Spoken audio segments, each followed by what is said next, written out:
Olá, tudo bem? Esse é a Oficina do Brasil, o programa que vai propor soluções para os problemas do país. Eu sou Marcelo Torres, jornalista especializado em economia e hoje estou assessor parlamentar com foco em orçamento. O Luiz Paulo também está aqui conosco, foi prefeito de Vitória, deputado federal, diretor do BNDES. Falamos diretamente de Vitória, tratamos aqui dos grandes temas do Brasil, porque na Oficina do Brasil a gente se juntou porque acreditamos que o país tem solução, não é isso, Luiz Paulo? É isso aí, e você deu seu like e assine o nosso canal para continuar toda semana com a gente aqui debatendo com seriedade, mas com bom humor também, né? Ninguém é de ferro. Às vezes concordando, às vezes discordando. O grande tema aqui que nos juntou também foi a segurança pública. A operação no Rio de Janeiro da polícia deixou aí uma série de mortos e de questões também. Hoje estamos aqui com Álvaro Duboc, ele é secretário de Planejamento do Espírito Santo, policial federal, bacharel e pós-graduado em Direito, é também um coordenador executivo do programa Estado Presente, que é um sucesso na segurança pública. Luiz Paulo conhece bem, quer apresentar melhor o Álvaro. Pois é, Marcelo, nós estamos aqui, é um prazer receber o Álvaro, um gestor e um pensador de políticas públicas como poucos que eu conheci no Brasil, principalmente nessa área complicada como segurança pública, né? Com pouca integração entre as corporações, né? E também com muita coisa sensacionalista, né? Com muita opinião superficial à guisa de solução. Mas no nosso programa nós debatemos as soluções para os problemas do Brasil, porque a gente acredita que o Brasil tem conserto. E aqui no Espírito Santo nós temos exemplos para dar para o Brasil.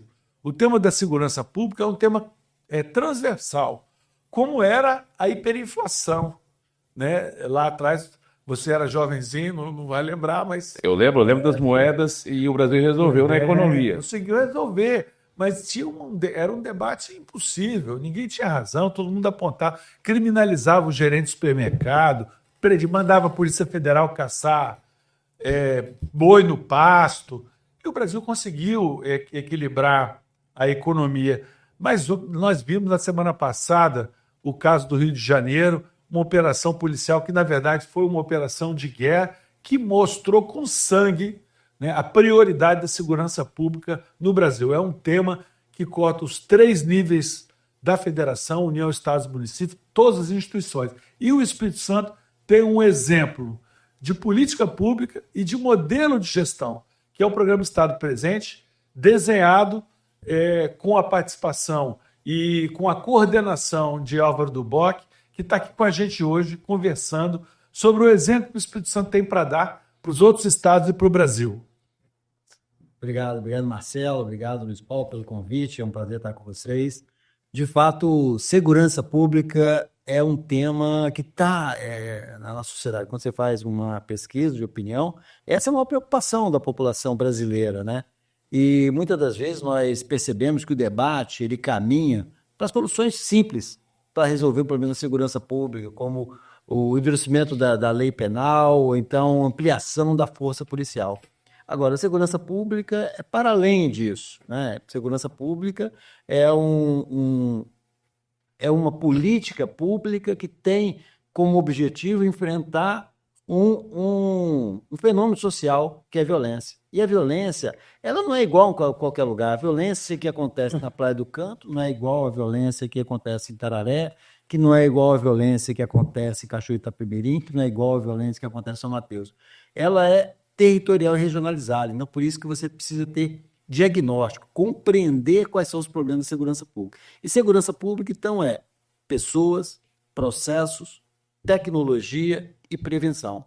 Você precisa unir todas essas ações para que a gente possa, de fato, enfrentar os problemas no curto, no médio e no longo prazo. É isso que o Espírito Santo fez. O Espírito Santo, Luiz Paulo, você vai se lembrar, você foi prefeito de Vitória. Vitória chegou a figurar entre as 50 cidades mais violentas do Brasil. Nós tínhamos... 99 foi a capital do Brasil com o maior índice de homicídios per capita. Eu era prefeito. Nós tínhamos em 2010, quando o governador Renato Casagrande assumiu, pela primeira vez em 2011, a gestão estadual, municípios com mais de 100 mil habitantes, o Espírito Santo tinha 9. 9 entre os 50 mais violentos do país. Nós tínhamos 9. Hoje nós não temos mais nenhum. Nós passamos... Que ano você falou foi esse? 2010. Isso. Tem aqui um dado aqui, ó, saiu aqui de 305 homicídios em 1980 para 1.800, batendo 2.000 homicídios em 2009. Essa era a trajetória do Espírito Santo. A trajetória de o Espírito Santo e a violência no Espírito Santo cresceu o dobro da média nacional, quase 600% nesse período de 3 décadas, enquanto o Brasil cresceu em torno de 280%. E aí quando nós vamos olhando ainda em perspectiva, ainda em 2010, olhando o que era preciso fazer de diferente no Espírito Santo para reverter esse processo de violência, o Espírito Santo ele figurou entre segundo ou terceiro estado mais violento do país, de 1993 até 2012. Até 2012, segundo ano do programa Estado Presente. Nesse período todo, os indicadores de violência do Espírito Santo eram muito altos. E aí você olha assim, mas por quê? Por que o Espírito Santo, um estado pequeno, 78 municípios, hoje temos 4 milhões de habitantes, na época eram muito pequenos, 3 milhões e meio, talvez. Entendeu? Por que é um estado tão violento? E quando você saía de Vitória, as pessoas falavam assim, pô, você mora em Vitória, lá é muito violento por conta disso. Mas era uma violência que você, o cidadão que mora na cidade, não sente, porque era uma violência territorializada. Então, quando nós olhamos, então, fomos buscar então, quais eram as razões da violência. Fizemos um diagnóstico do Espírito Santo. 74%, o Espírito Santo tem 78 municípios. 74% da violência do Espírito Santo estava concentrada em 10 municípios. Normalmente os de maior população. População. E desses 10 municípios, 43 grupos de bairros. Quando nós olhamos para esses bairros, o que tinha nesse bairro? A maioria foram bairros que surgiram de ocupação desordenada, sem a presença do Estado. Aí o infraestrutura escassa e precária. Sem acesso. O Luiz Paulo liderou a Prefeitura de Vitória, fez o programa Terra, que tinha esse objetivo, dar acesso às pessoas que moram nessas comunidades, de transporte coletivo e de mobilidade. Nós fizemos um diagnóstico na época, Marcelo, nós tínhamos no Brasil, no Espírito Santo, nós tínhamos uma escola da rede estadual, ensino médio, para cada 1.000 habitantes. Mais ou menos era isso o diagnóstico. Nesses locais, nós tínhamos uma escola para cada 3.000 habitantes. E são bairros onde a juventude está muito mais presente, são famílias mais jovens. Mais numerosas também. E numerosas. Então, estava muito claro que a gente precisava ampliar a oferta de escola nesses bairros. Então, esse diagnóstico, então, nos mostrou a necessidade de atuar em 2 frentes. Começamos a atuar em 2 frentes. A primeira frente, o fortalecimento do sistema de justiça criminal. É quem dá a primeira resposta na segurança pública, é a polícia, é a justiça. Reduzir a impunidade, fundamental. A segunda, olhar para quais são as condicionantes da violência. O que levam a comunidade a ficar de forma vulnerável à situação da violência? O que a gente precisa fazer para fortalecer o tecido social daquele local? Quando nós olhamos para a impunidade, aí tem um dado... Tem um dado aqui que eu colei aqui. Vencedor. O Espírito Santo, quando vocês começaram com o programa, tinha 500 investigações para cada grupo de 100 mil habitantes. O Rio de Janeiro, por exemplo, naquela época tinha 290, a Bahia tinha 80. Minas Gerais tinha 60. Esse dado foi um dado da Estratégia Nacional de Justiça e Segurança Pública. Um colegiado que reúne Ministério da Justiça, Conselho Nacional de Justiça e Conselho Nacional do Ministério Público. Esse dado é de 2011, relatório de 2011, com marco temporal 31 de dezembro de 2007. Então, eles olharam todos os homicídios que aconteceram no Brasil até 31 de dezembro de 2007, que estavam sem solução. O TOC, é chamado isso? TOC. Tá bom. São quase 135 mil investigações no Brasil sem solução. O Espírito Santo tinha 16 mil. Um estado que tem 3% da população tinha mais de 10% de investigações sem solução. Então estava muito claro que era preciso fortalecer a atuação do sistema de justiça criminal. E como é que você faz isso? Você faz isso, como eu falei, pessoas, processos e tecnologia. Pessoas. Iniciamos um processo de recomposição do efetivo da Polícia Militar, do efetivo da Polícia Civil, ano a ano, que é o desafio. Esse é um outro desafio da segurança pública. Que diferente da saúde e da educação, Luiz Paulo, você sabe disso, pela sua experiência, se a comunidade necessita da ampliação de um serviço de saúde, você faz um concurso público, você contrata um médico, no dia seguinte o médico está lá dentro, está dentro do consultório. Ele já aparece formado. Já aparece formado. Policial não. Se você precisa da educação, é uma coisa, você contrata o professor, no dia seguinte está dentro da sala de aula. O policial não. Nós perdemos no Espírito Santo, não é bem essa palavra. Saem da Polícia Militar por ano, no Espírito Santo, em torno de 350 policiais, que vão para a reserva, se aposentam, ou passam em outro concurso e saem da Polícia Militar. É o total antes dos concursos de 7 mil. 7 mil policiais havia antes desses concursos recentes, né? Hoje nós temos 3 concursos, entre todas as forças policiais, Polícia Civil, Polícia Militar, Polícia Penal e Polícia Científica, Corpo de Bombeiro, nós contratamos de 2019 até agora 8.240 policiais, né? Entre os que estão em formação, estão na academia e os concursos que estão abertos. Então, essa é isso. Então, recomposição da capacidade de resposta, recursos humanos. Mas, além do recurso humanos, é preciso a gente vencer também um desafio no Brasil, que é a integração das instituições do sistema de justiça criminal. As 2 principais agências que estão no dia a dia enfrentando a violência urbana que incomoda o cidadão é a Polícia Civil e a Polícia Militar. Cada um com papel.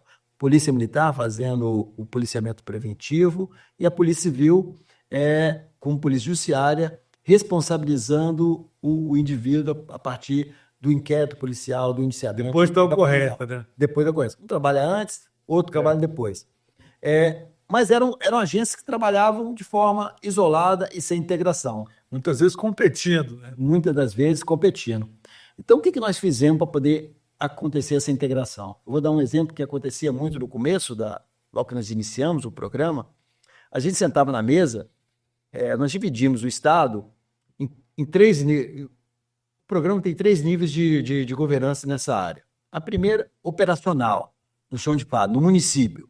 No município, então, nós temos um comandante de um batalhão da Polícia Militar e um delegado regional. No nível tático, aí nós temos um pouco mais amplo, são as regiões integradas de segurança pública. Nós temos as áreas integradas, que está lá no município, as regiões integradas, e no nível estratégico, o governador conduz junto com o secretariado e com os outros parceiros. São 5 regiões integradas, é isso? Metropolitana, Norte, Noroeste, Serrana e Sul. 5 regiões integradas e 22 áreas integradas de segurança pública. Então, era muito comum, na hora que nós tínhamos um indicador desfavorável no município, a gente perguntava pro comandante da Polícia Militar: meu amigo, o que está acontecendo no seu município aqui? Olha só, tivemos aqui no mês passado 5 homicídios. Ele falou assim: é porque eu não estou fazendo patrulhamento, porque quando eu prendo um indivíduo, levo a Polícia Civil demora 3, 4, 5 horas para poder fazer um flagrante. Aí a viatura fica lá parada na porta da delegacia. E o delegado fala assim: mas fica parada porque também vocês prendem errado. Então eu falei assim: olha só, deixa eu explicar para vocês. A partir de agora, a responsabilidade, eu não quero saber se o problema é o tempo que está levando a delegacia, o tempo que a viatura não está circulando nas ruas. O problema é dos dois. Se no mês que vem tiver problema no município de vocês dois vão ter que falar junto, não adianta um falar que é de um ou de outro. Então, a integração hoje é algo que está institucionalizado no Espírito Santo. As instituições se conversam. Os 2 coordenadores perceberam o ganho que é quando a Polícia Militar e a Polícia Civil trabalham de forma integrada, conjunta, trocando informações e não fazendo sobreposição de esforço. Entendeu? Enquanto o policial militar está atacando, está fazendo uma investigação numa situação específica, a Polícia Civil pode fazer investigação em uma outra área. Então, esse também é um ganho do programa. Sim. E o curioso é que sempre que o Auro conta as soluções que ele vai dando para os problemas, os consertos, são sempre com as instituições que já existem. Pois é isso aí. É a força que tem uma boa gestão, né? A gestão eficiente, tira leite de pedra, Marcelo. As mesmas instituições, às vezes as mesmas pessoas. Sim. De vez em quando você tem que mudar. Um ou outro que estão remando na direção errada tem que ser substituído. Para isso também exige comando, exige liderança e respeito, né? Então, o Estado presente é um extraordinário exemplo para outros estados e para o Brasil de gestão moderna de políticas públicas. Uma política pública bem desenhada, mas se você for ver, não tem nenhum milagre, não é um bicho de sete cabeças. Está ao alcance de qualquer gestor que queira implantar métodos modernos de gerenciamento continuado, com indicadores, com fatos, né, superando controvérsias, egoísmos, vaidades que atrapalham a gestão. Isso. Aí vem, você identificou o problema das prisões, muitos homicídios aí em aberto sem solução, vocês melhoraram também a prisão qualificada, é isso? Né? É isso. Hoje o Espírito Santo tem um dos maiores índices de resolutividade de investigação. Eles consideram 2 anos entre a ocorrência e a solução do problema. Hoje nós temos quase 60% de solução dos homicídios no Espírito Santo nesse período de 2 anos. Não significa dizer que a gente não consiga avançar mais. É claro que nesse período a gente consegue estar mais próximo do crime, você conseguir buscar provas para poder esclarecer determinado delito. Quando a média brasileira, naquele período, era 8%, hoje está em torno de 20 e poucos por cento. De solução de homicídios, a cada 10, 2 são solucionados na média brasileira. Hoje, mas no Espírito Santo, 58, quase 60. Estamos chegando aí a quase 6 a cada 10 aí solucionados. 6 a quase 10, e num período de 2 anos. Significa dizer que os outros não serão solucionados. Podem também chegar à solução também. E veja como é que... Aí eu ia falar de outra perna que também existe, que é o uso da tecnologia. Vou falar um pouco para poder olhar para trás dos homicídios que não foram solucionados nos 2 anos. Um homicídio, quando acontece num bairro periférico, se você não chegar no momento, se a polícia não chegar de forma imediata, com a perícia, preservar o local, a perícia colher provas, a Polícia Civil mandar os seus investigadores já para começar a entrevistar as pessoas no calor do fato, passou 2, 3 dias, esquece. Esquece porque você não vai conseguir ninguém para poder te dar informação, a não ser de forma muito velada. Por quê? Muitas das vezes quem praticou aquele homicídio é um criminoso que domina aquele território. E aquela pessoa vive naquele território, a família está naquele território. Dificilmente você vai reunir prova testemunhal. Então você precisa de prova pericial. O que nós fizemos agora em 2021? Nós modernizamos a polícia científica. Compramos 2 sistemas de balística, onde nós, toda a munição, o projetil,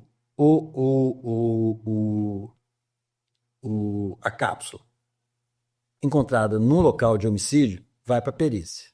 A perícia, então, joga isso dentro desse sistema, do microcomparador balístico, e fica num banco de dados.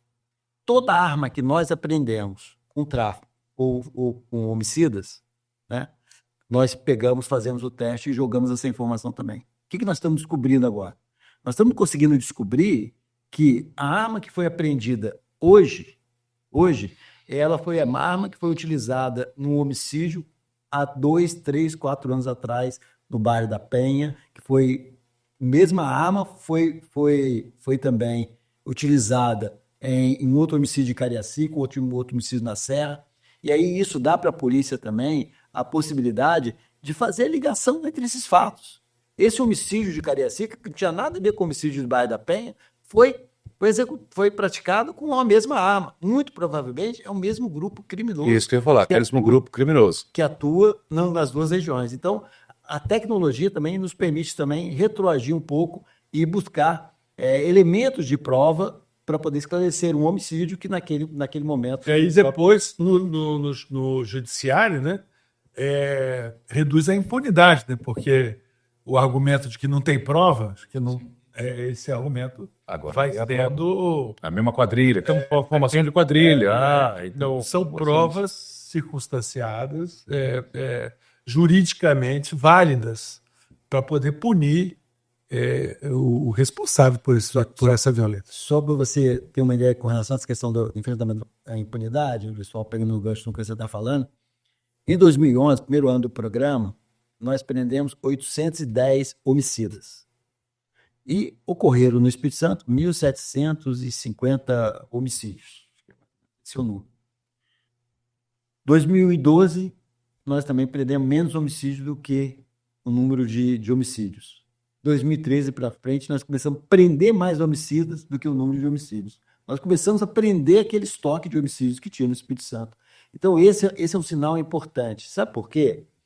Porque muitas das vezes, as pessoas discutem segurança pública porque ela quer resolver, sobretudo, principalmente, a violência do crime contra o patrimônio. Ela quer um policial na sua esquina, ele quer o policiamento na porta da sua casa o tempo todo. E muitas das vezes, durante muito tempo no Brasil, o que a política de segurança pública fez foi exatamente isso. Contratar policial, comprar viatura para poder enfrentar um crime contra o patrimônio. E o homicídio, que acontece na periferia, isso não era um problema, porque era aquela velha máxima, é bandido matando bandido. E isso é um problema crônico. Por quê? Um adolescente, um jovem, ele tira a vida de outro em razão do tráfico, na comunidade, e ele se esconde. Vai para casa do avô, se esconde ali na comunidade.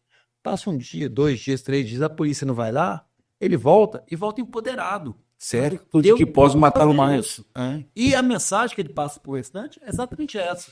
Aí quando você tem um programa Estado Presente, onde o governador preside as reuniões, e o governador olha para o comandante da Polícia Militar, olha para o delegado geral, olha para o comandante do batalhão, para o delegado regional, vem cá, esse homicídio, o que você tem para me falar desse homicídio? Aí a polícia começa a prestar mais atenção nesse fato e coloca foco. Então, acontece um homicídio nesse território, a polícia vai lá, vai atrás do menino e prende o menino. Então, esse é um ciclo virtuoso, entendeu? Da presença, da mensagem que se matar, a polícia vai atrás e vai te prender. Então, por isso que os resultados aumentaram significativamente da prisão dos homicidas. E os homicídios, consequentemente, foram caindo. A tal sensação de impunidade foi ficando para trás, é isso. O custo de matar. Né? E tem uma outra questão, Marcelo e Álvaro, que eu queria introduzir, é que a violência ela tem funcionalidade econômica. Os negócios ilegais, as pessoas lembram sempre do tráfico de drogas, mas nesses territórios dominados pelos narcoterroristas, todas as atividades são ilegais. Venda de gás, de internet e até a extorsão pura e simples, né? A venda de proteção. Então são os negócios ilegais, são negócios informais, negócios ilegais. Venda de mercadoria contrabandeada, mercadoria roubada de caminhões de entrega, né? Que são vendidas baratinho, ali que parece um negócio ingênuo, né? Não, eu comprei ali tombou o caminhão. O caminhão tombou e tá uma quadrilha de negócios ilegais, negócios à margem da lei, que precisa da violência, porque se o cara não pagar, vai reclamar com quem? Com o PROCON? Com o bispo? Não. Eu aluguei uma casa informalmente para o cara ali, o cara não me pagou. Então, a violência serve para cobrar. Quer dizer, antigamente, né, tinha principalmente o empréstimo de dinheiro ilegal, né, a agiotagem, que usava muito aqui no Espírito Santo, era muito famoso. Homicídios de cobrança de dívida, né, de um negócio ilegal. Então, é preciso também, para prevenir e para trabalhar uma sociedade sem violência, trazer para dentro da legalidade as atividades econômicas e tirar a atratividade econômica das atividades ilegais. O mercado imobiliário. Isso que eu ia falar. Mercado imobiliário. Agora, a origem daquela desorganização dos bairros mais violentos, a origem deles era a origem desorganizada, tem a ver também com o imobiliário. Claro. Vem o valente, abre a picada, vende o terreno que não é dele. Vende. Aqui em Vitória, porque a cidade não conseguia se desenvolver. Não tinha política de habitação de interesse social. Aqui em Santo Antônio, nós tínhamos a mais antiga palafita, o bairro de Palafita, que os terrenos dentro d'água, terrenos de água. Dentro d'água eram vendidos. Tinha um dono do bairro Que era o Valente. que vendia, era o Valente, um aposentado da polícia, por sinal, que vendia os terrenos. Você tinha todo um negócio econômico em que a violência funcionava. E Né? esse é um movimento silencioso que vai dominando a comunidade, entendeu? Então o cara começa com a venda do terreno, depois ele vai com a venda do gás, fornecimento de gás, depois ele afasta o serviço de internet e entrega um outro serviço, e tudo isso vai tomando. Então, é por isso que é fundamental para a gente resolver os problemas da violência no médio e no longo prazo, é aquela outra ponta que eu falei, a questão da prevenção. A gente precisa fortalecer o tecido social, fortalecer as comunidades, entender quais são os condicionantes da violência. Por exemplo, a gente poderia falar com relação ao UPP do Rio de Janeiro, que foi uma política exitosa de pacificação de algumas comunidades no Rio de Janeiro, mas faltou a outra perna, que é a política social, é levar o Estado até essas comunidades. Então é exatamente isso que é preciso fazer. Quando nós fizemos esse diagnóstico para implementar o Programa Estado Presente, nós fomos conversar com os especialistas em segurança pública. Fórum Brasileiro de Segurança Pública, o Instituto da Paz, o Banco Mundial, o Banco Interamericano de Segurança, que vinham já discutindo segurança na América Latina já há algum tempo. Eles falaram assim, olha, vocês precisam proteger a juventude. É o segmento da sociedade que está mais vulnerável à violência. A juventude que mora nesses bairros violentos, esses bairros conflagrados. E aí, como é que você protege a juventude? Muitas vezes, desses bairros, os pais saem para trabalhar de manhã cedo, só voltam no final da tarde. Um menino estudava pela manhã, estudava à tarde, o restante do dia ele ficava na rua, suscetível à cooptação desses outros meninos, desses jovens, que estão no protagonismo da violência e do comércio ilícito de drogas. Então, prioridade. O Programa Estado Presente, qual que é eu diria que tem dois fatores críticos de sucesso do programa. Primeiro, a liderança do governador, que eu já mencionei aqui. O governador ele fala direto para o comandante da polícia, para o delegado, e cobra deles o resultado. Isso tem um peso muito forte na política. A outra é que a política de segurança pública do Espírito Santo ela tem uma visão mais ampla do que essa visão tradicional de que segurança pública é o problema do sistema de justiça criminal. Então, a coordenação da política de segurança pública no Espírito Santo não é do secretário de Segurança, é do secretário de Planejamento. Por quê? Porque o secretário de Planejamento tem o orçamento na mão e ele tem um diálogo transversal dentro do governo. Que é você, o secretário do Planejamento, por isso a coordenação executiva está contigo, porque você está com orçamento, é isso? Estou com orçamento. Mas mais do que isso, porque vamos colocar essa questão que eu falei, né, da questão da escola. Então, vamos supor que numa determinada comunidade eu tenho lá um número X de jovens que é muito maior do que a oferta de vagas de ensino em tempo integral naquela comunidade.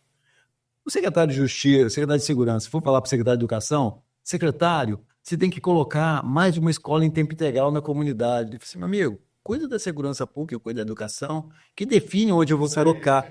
E define onde eu vou colocar. A compartimentalização, né, Alvo?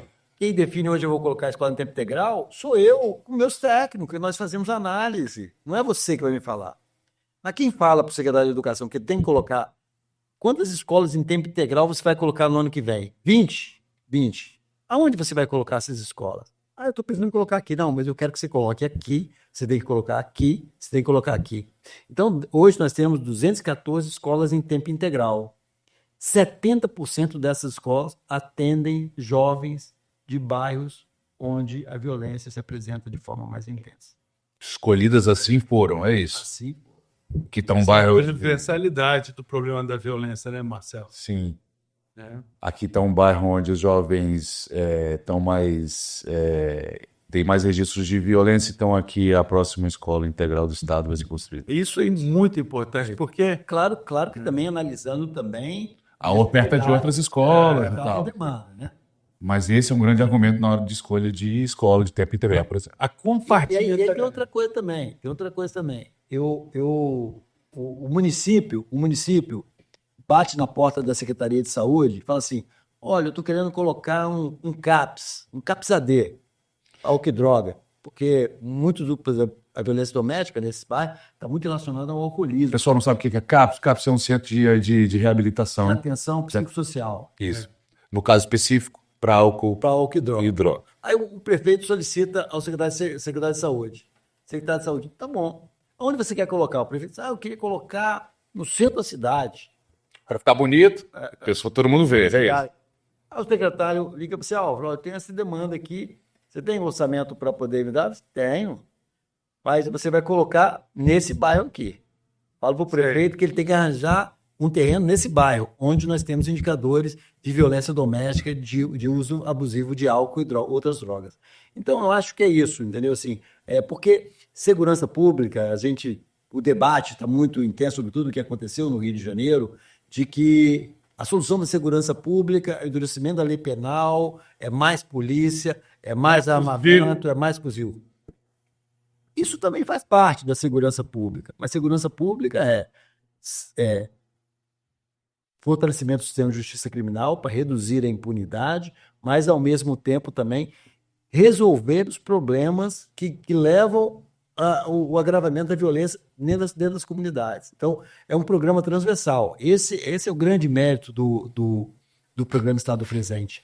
A segurança pública não é vista como problema somente do secretário de Segurança. Isso. Temos aqui Só eu estava querendo reforçar esse argumento do Álvaro para mostrar que a estrutura do Estado brasileiro é muito setorializada.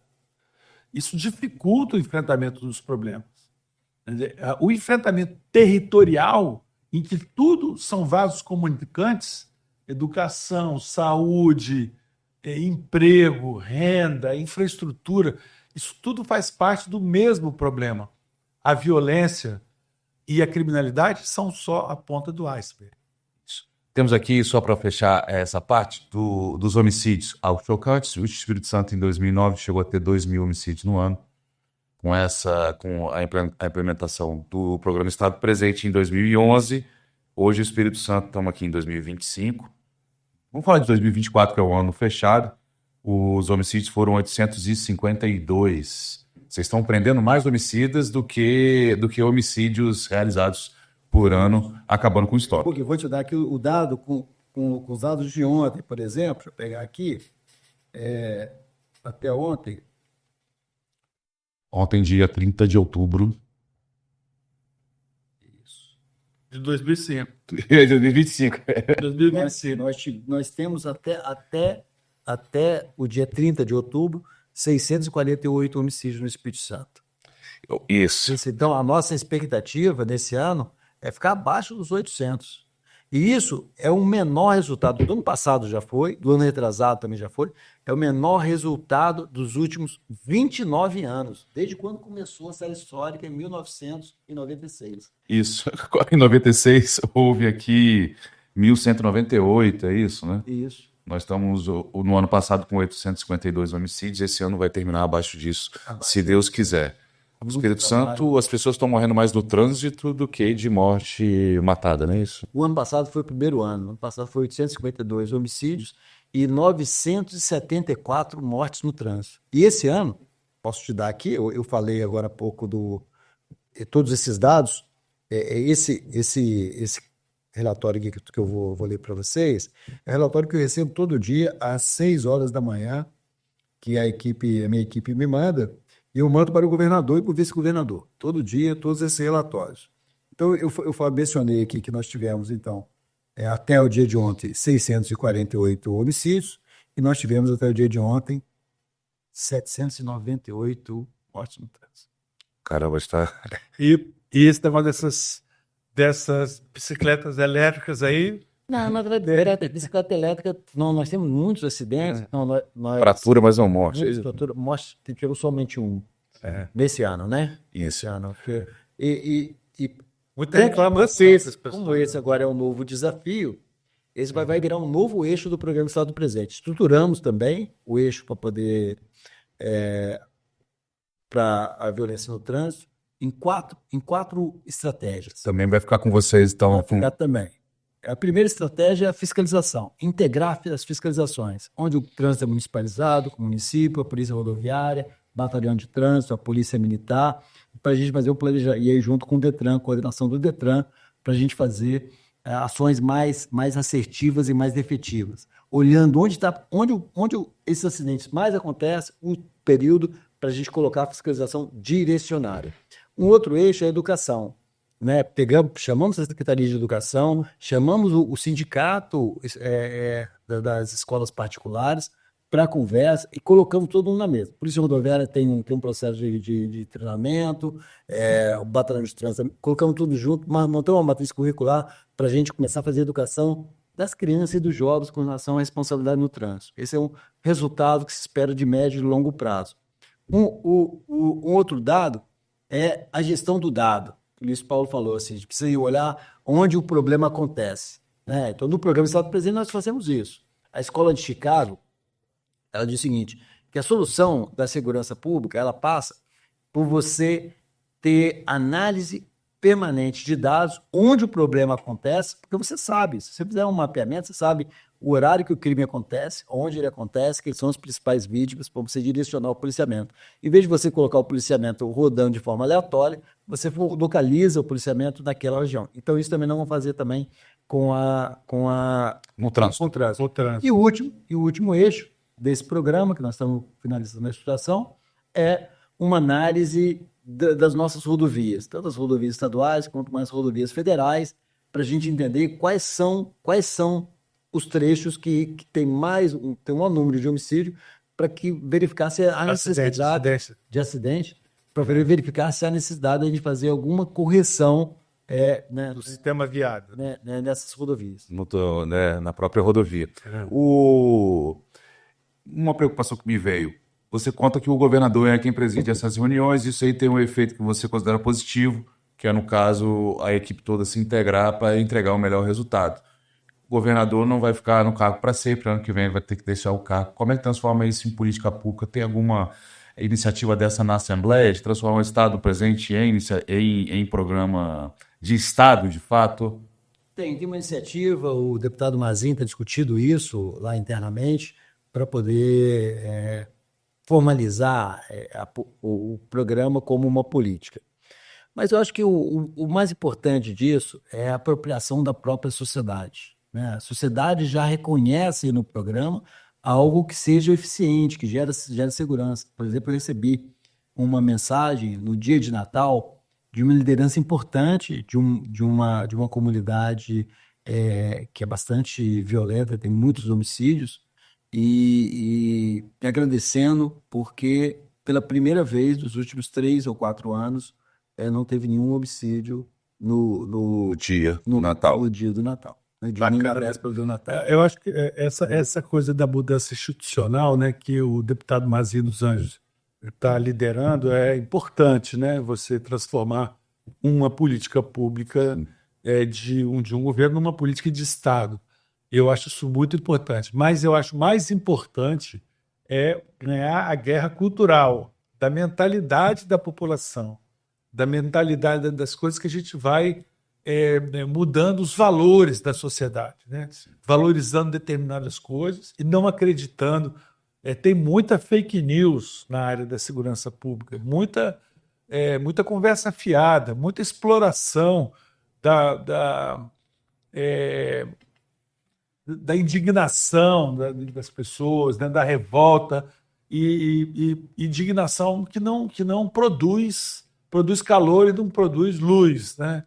Então, nós precisamos de trabalhar muito a valorização das coisas que dão certo no Brasil e no Espírito Santo. E nós temos aqui no Espírito Santo alguns exemplos. Eu acho que o Estado Presente é um dos melhores exemplos de desenho de política pública e de gestão moderna de política pública e de resultados no Brasil. Nós precisamos de valorizar isso para poder mostrar que as coisas que estão erradas podem ser consertadas, que existe conserto, né?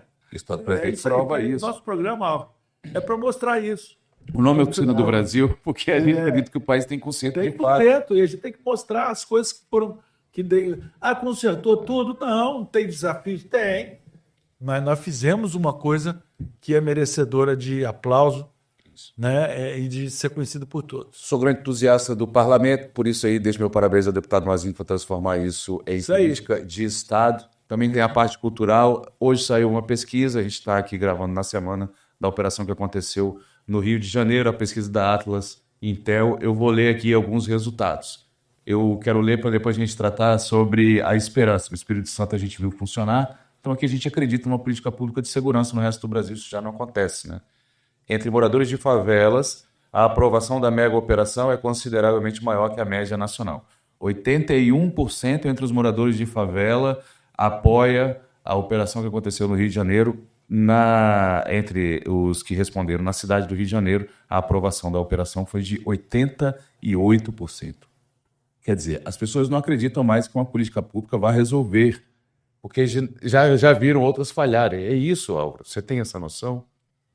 Eu acho que, Marcelo, isso é muito da desesperança das pessoas na solução do problema, né? Então, assim, elas acham que a solução do problema passa pela morte de um criminoso em uma comunidade. Mas isso é uma percepção falsa, porque enquanto a atividade do tráfico de drogas ela for economicamente vantajosa, aquele rapaz que morreu, no dia seguinte tem outro no lugar dele. Não tenha dúvida disso. E a violência não muda. O que vai mudar é se a gente, de fato, conseguir estruturar uma política de segurança pública que enfrente o problema na sua raiz. Então, o que o Espírito Santo tem de diferente também, que eu acho que de outros estados, é o controle do sistema prisional. Isso é fundamental. Se a gente não tem controle do sistema prisional... E não era assim. E não era assim. Estamos falando de 10, 15 anos para trás. Até 2010 nós tínhamos presos em delegacias. Então, o policial civil que tem como missão a investigação para responsabilizar o indivíduo pelo crime que ele cometeu, ele ficava cuidando de presos. Então, ter um sistema prisional onde a gente consiga segregar esse indivíduo que cometeu o crime, isso é fundamental. E aí, uma mudança importante, fala-se muito do endurecimento da lei penal. Eu acho que não é o endurecimento da lei penal que vai resolver. Mas uma coisa eu acho que faz todo sentido. O crime contra a vida, seja o homicídio, seja o latrocínio é um crime contra o patrimônio, mas com a perda da vida. A progressão de regime não deveria ser a mesma do indivíduo que cometeu um furto, que cometeu um roubo, que cometeu um estelionato. Esse camarada, se ele foi condenado a 20 anos, ele tinha que cumprir os 20 anos. Essa é uma mensagem muito importante, entendeu? Porque aí talvez responda essa desesperança da população com relação à eliminação. Porque, de certa forma, também aquela pessoa que cometeu um homicídio, em tese, vai ser eliminada por 20 anos, porque ela vai ficar dentro do sistema prisional. Isso, aquele que é assassinado não vai cometer homicídio de novo. Esse é um tipo de argumento que o pessoal usa a favor desse tipo de morte. A situação do Rio é bem diferente aqui, né, do nosso Espírito Santo, mas porque apareceu na nossa vida num programa como esse, Estado Presente. Aqui na Oficina do Brasil, toda oficina tem um elevador, você sobe, né, para ver o que está aparecendo ali por baixo. Vamos fazer uma dessa aqui com o Álvaro? Vamos lá. Temas rápidos, comentários curtos.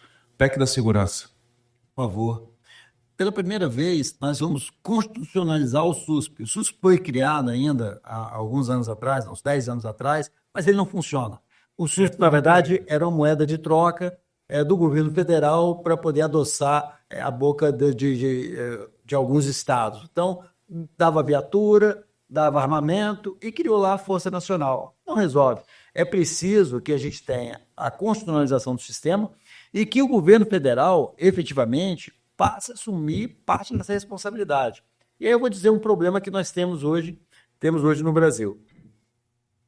Primeiro, que é a integração das informações, né? Então, as inteligências, elas não estão integradas. Então, a polícia do Rio de Janeiro tem muita informação que interessa ao Espírito Santo e que o Espírito Santo não recebe essa informação e vice-versa. Então, ter uma inteligência, ter alguém que ajude a coordenar um sistema de inteligência de segurança pública que seja mais efetivo e mais rápido é fundamental. Um outro exemplo também, que está na PEC também, é a metodologia de registro de incidentes criminais. Por exemplo, o Espírito Santo tem 78 municípios, 4 milhões de habitantes. Minas Gerais tem 850 municípios, por aí, mais ou menos. Tem 21 milhões de habitantes. E no dado que foi divulgado de roubos totais, o Espírito Santo tem mais roubos do que Minas Gerais. Mas você sabe por quê? Não tem metodologia. Não tem metodologia. Por exemplo, vou dar um exemplo clássico. No Espírito Santo, se o camarada entrou armado dentro de um coletivo e praticou um assalto, pegou 10 celulares, carteira, relógio de 10 pessoas, são 10 ocorrências de roubo. Minas Gerais é uma. Minas Gerais é uma. E a PEC de escala do Mineiro, né? E a PEC, não estou fazendo só crítica a Minas Gerais, não, a necessidade de padronizar a metodologia, para poder ver exatamente onde está o problema, senão você mascara o problema. Precisa de uma PEC para fazer isso? De uma emenda à Constituição? Eu acho porque os estados têm autonomia na gestão da segurança pública, né? Então, quando você tem uma PEC, você gera uma certa obrigação de alimentar um sistema geral. Um grande exemplo não é exatamente de uma PEC, mas assim, da integração nacional, foi o que os Estados Unidos vivenciou em 2000 e foi 11, né? 11 os ataques, essas coisas. Não, 2001. 2001. 3. Foi um. 2001. Os Estados Unidos, eles não tinham preocupação com a segurança interna. Eles tinham preocupação com a segurança externa. Eles sempre imaginaram que o ataque viria de fora, né? E o ataque veio de dentro. E aí, depois disso, eles criaram lá o Homeland Security, onde eles criaram uma estrutura onde os estados lá, que têm uma autonomia até maior do que o nosso, passaram a ter que alimentar o mesmo sistema. Mas foi por lei, não foi? Foi por lei. Assim. Minha dúvida era essa, se era necessária uma mudança constitucional, nesse caso. Mas seguindo aí na oficina, eu ia perguntar do SUSP, você já falou que é a favor, mas ele precisa ser implantado, daí a importância da PEC da segurança. Penas maiores para menores de idade? Eu acho que dependendo depende da idade também, né? Eu acho que entre 16 e 18 anos, a gente deveria, crime violento, no caso do crime contra a vida, é esse? Crime contra a vida, ele deveria ter um prazo maior de internação. O senador Fabiano Contarato apresentou uma proposta de 10 anos, é isso? De 10 anos, eu acho que isso é um bom sinal para que a gente possa...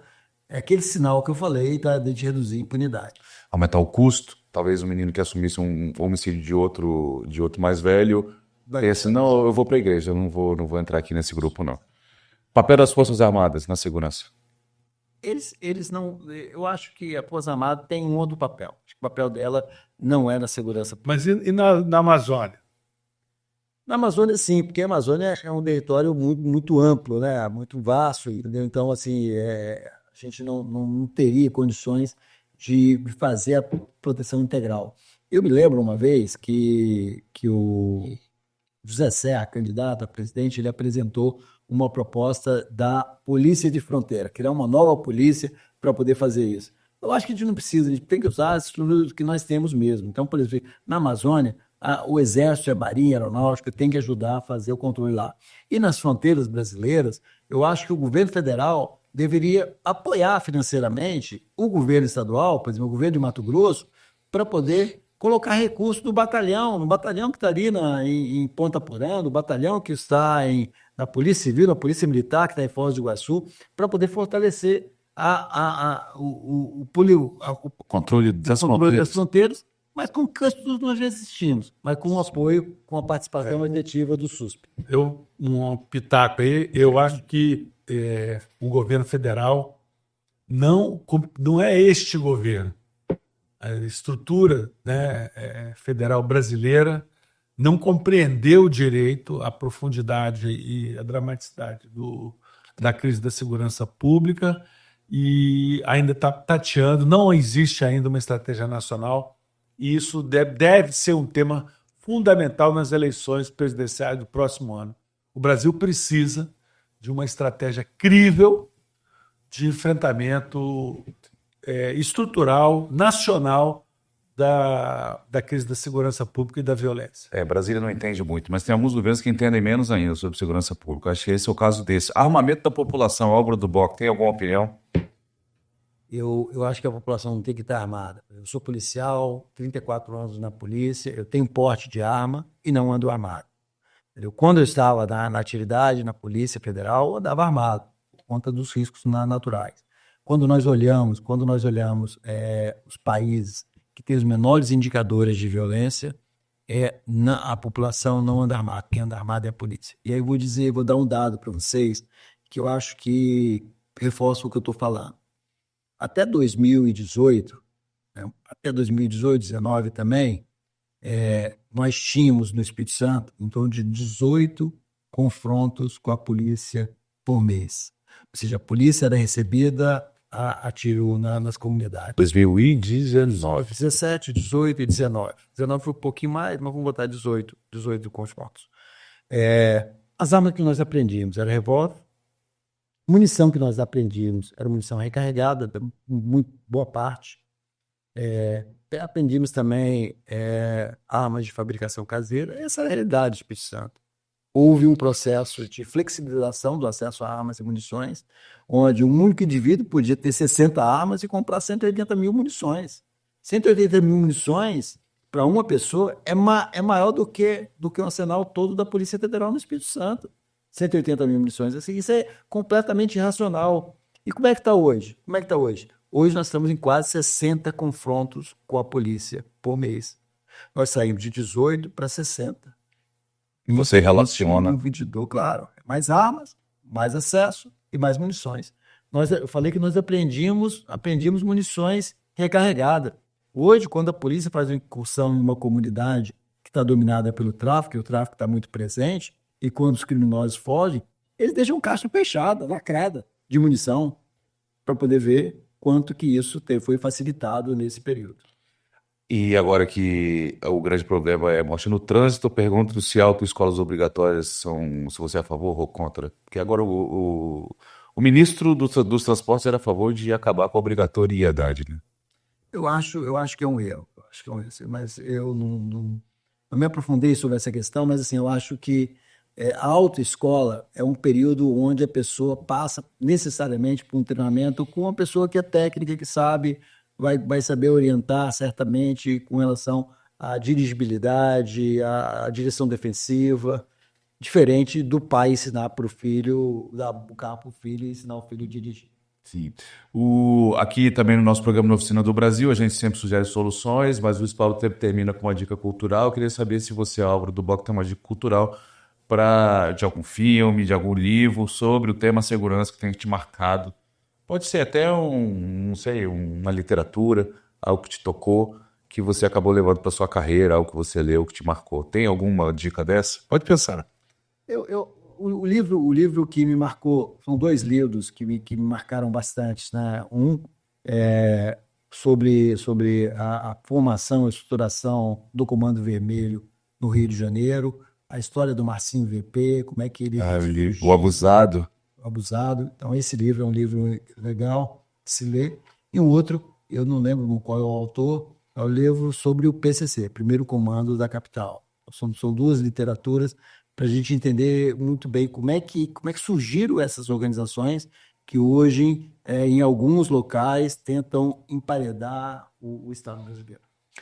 Aproveitando aqui que o tema é segurança, eu vou confessar um crime. Eu roubei o dobro do tempo do Boc. A gente vai fazer em meia hora. Já são 53 minutos de programa. Mas passou rápido, né, Spot? Passou muito rápido e é uma satisfação, né, Marcelo, receber o Álvaro do Boc, né, que, além de meu amigo, né, é o maior defeito dele.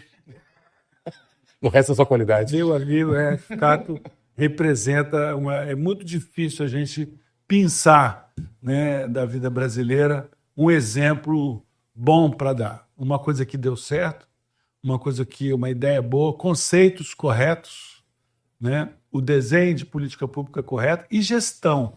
Porque gestão é o dia a dia. Gestão não é um decreto que assina, não é uma coisa milagrosa da noite para o dia. Não existe milagre para consertar o Brasil. O que existe são políticas públicas adequadas e gestão adequada e compromisso com o interesse público. Isso a gente tem aqui para mostrar para o Brasil que o Brasil tem conserto. Isso aí. Álvaro, obrigado aí pela sua apresentação. Obrigado, Álvaro. Tá? Eu que agradeço a oportunidade, muito obrigado. Sempre que me convidar, estarei aqui à disposição. Gostei muito e parabéns pela iniciativa do programa de vocês. Obrigado. Esse é a Oficina do Brasil, porque o país tem conserto. Está aqui a prova, Álvaro do Boc, contando como é que o Espírito Santo solucionou problemas na segurança pública com o programa Estado Presente. Valeu, pessoal. Até a próxima. Deixe seu like aí.